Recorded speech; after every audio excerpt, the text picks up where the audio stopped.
Ninth class exercise number 2 triangles question number 7। Question मैं आपको समझा देता हूँ। क्वेश्चन ये कह रहा है ए बी सी एक ट्रायंगल है, ए बी सी एक ट्रायंगल है जो कि राइट ट्रायंगल है एंगल ए पे, और ए बी सी में जो है साइड एंगल बी इक्वल है एंगल ए सी। फिर सुनिएगा, ट्रायंगल ए बी सी जो है उसमें A B is equal to A C है और एंगल ए जो है ये 90 डिग्री है। तो आपको निकालना है एंगल बी और एंगल सी, इनकी वैल्यू क्या होगी। तो चूंकि A B is equal to A C यानी दो साइड इसके इक्वल हैं, तो इसका मतलब ये जो ट्रायंगल है ए बी सी है ये आइसोसेलेस ट्रायंगल है जिसमें दो साइड इक्वल्स हैं। तो ये गिवन है, ठीक है। तो चलिए इसको हम निकालते हैं, एंगल बी और एंगल सी इसकी वैल्यू निकालते हैं। तो गिवन क्या है हमारे पास, angle A is equal to 90 degree, ये गिवन है। और एक और चीज़ गिवन है, side A B is equal to A C, ये जो है सब गिवन है, ठीक है। तो ये जो गिवन है, अब यहाँ पर A B is equal to A C, हमने आपको पहले ही बताया है कि ए बी साइड के, और अगर दो साइड इसके आपस में इक्वल हैं किसी, तो उनके जो अपोजिट एंगल्स होते हैं वो भी इक्वल होते हैं। हम देखेंगे ए बी, इसके अपोजिट में कौन सा है, angle C is equal to A C के अपोजिट में क्या है, एंगल बी। तो इसका मतलब ये हो गया, दैट इम्प्लाइज कि एंगल सी जो है वो एंगल बी के बराबर है। क्यों? क्योंकि angle opposite equal sides are also equal, दो साइड के अपोजिट एंगल जो होते हैं वो भी इक्वल होते हैं। अब we know that,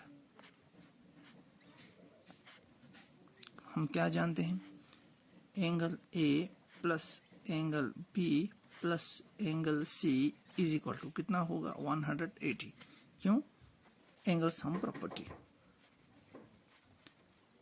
angle sum property. Angle sum property का मतलब ये हो गया कि तीन ट्रायंगल के तीन एंगल्स का सम जो होगा वो 180 के इक्वल होता है। इसको कहते हैं एंगल सम प्रॉपर्टी, जो आपने पिछले लेक्चर्स में या पिछले जो चैप्टर्स में पढ़ा है।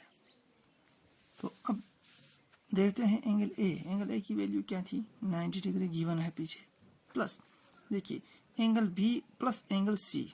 तो मैं यहाँ पे एंगल बी लिखूंगा plus angle C, angle C के बदले भी मैं लिखूंगा angle B is equal to 180। अब ये इसके बदले 90 तो है ही, बी के बदले बी लिखा मैंने, सी के बदले भी बी लिखा। क्यों? इसलिए लिखा क्योंकि ऑलरेडी एंगल सी जो है एंगल बी के इक्वल है, ये हमने प्रूव किया है यहाँ पर। ये angle C is equal to angle B, ये हमने प्रूव किया है इस प्रॉपर्टी से, इस थ्योरम से हमने ये प्रूव कर दिया है। तो इस सी के बदले हम वहां पर भी एंगल बी ही लिखेंगे। तो अब हम लिख सकते हैं 90 degree plus angle B plus angle B 2 times angle B is equal to 180। That implies, तो ये 2 एंगल बी को हम यहाँ ही रखेंगे, 180 यहाँ पर 90 जो है तो शिफ्ट करेंगे, प्लस है तो माइनस हो जाएगा, तो ये हो जाएगा 90 डिग्री।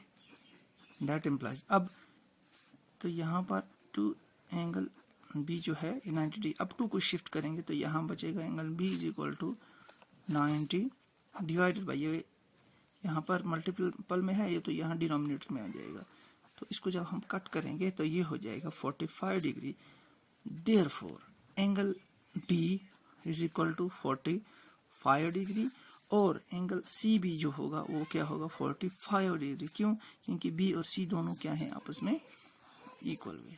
तो ये हमारे पास इसका आंसर, तो ये भी लिखेंगे हम, ये 45 डिग्री और ये भी हमारे पास 45 45 90 और 90 प्लस क्या हो गया 180। तो इस तरह ये क्वेश्चन जो हमारे पास सॉल्व हो जाता है।